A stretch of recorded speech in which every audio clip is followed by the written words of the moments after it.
win.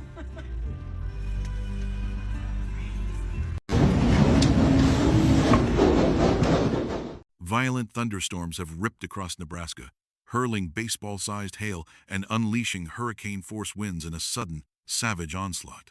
Entire neighborhoods from Fremont to Omaha were torn apart, windows shattered, homes battered, and vehicles left in ruins.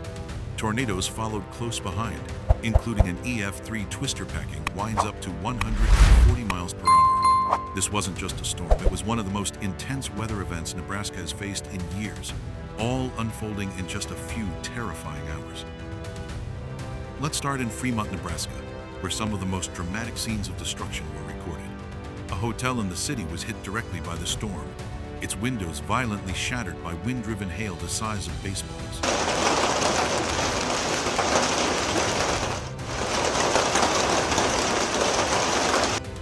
A viral video from inside one of the hotel rooms captured the terrifying moment. Large hailstones bounced across the floor, having punched straight through the glass. Outside, it was chaos.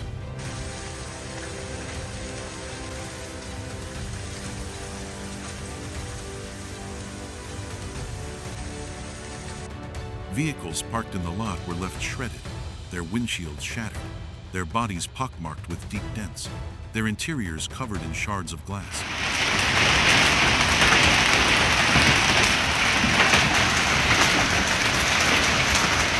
Residents of Fremont described the storm as sounding like explosions outside. In one video, a shocked bystander pans across the damage. "Every window is gone," he says, scanning the facade of the hotel, now stripped bare of glass. Photos from nearby neighborhoods show homes with siding ripped clean off, exposing the pink insulation underneath.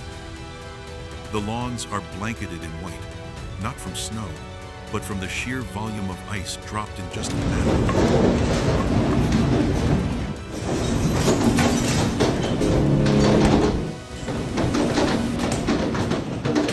Reports confirm hail ranging in size from golf balls to softballs. In Arlington, just a short distance northeast of Fremont, hailstones up to 4 inches in diameter were documented. That's softball size capable of punching through roofs, destroying crops, and turning vehicles into scrap.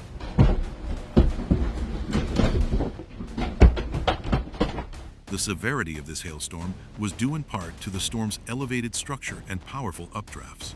Meteorologists say the winds inside these clouds were strong enough, around 80 miles per hour, to keep hailstones aloft long enough for multiple layers of ice to accumulate. Dent your car. Oh my God! This one!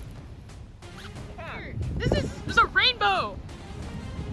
Look at that! And when that much weight finally dropped from the sky, the impact was devastating.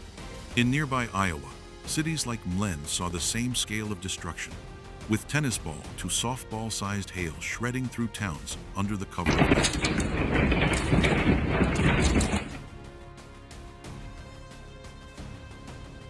But it wasn't just hail. The same storm system spawned at least 6 tornadoes across Nebraska and western Iowa. One particularly destructive tornado touched down near Bennington, Nebraska. According to the National Weather Service, it was classified as an EF3, with peak winds reaching up to 140 miles per hour. Though it was only on the ground for a short time, it damaged multiple homes, tearing roofs off and scattering debris across lawns and roads. One homeowner described narrowly escaping as the tornado hit. "I saw sky where the ceiling should be," he told local reporters. His roof now lies in pieces throughout the neighborhood, wrapped around trees or crumpled like paper. Others reported Amazon delivery boxes and 35-foot trees being flung across streets. Despite the severity, authorities report that no serious injuries have been confirmed. Vehicles left outside were wrecked, sunroofs smashed in, windshields obliterated. One meteorologist described the area as looking like a war zone. And while the system weakened somewhat through Friday, it continued to drop hail across parts of Iowa, particularly western regions where the threat of new tornadoes persisted.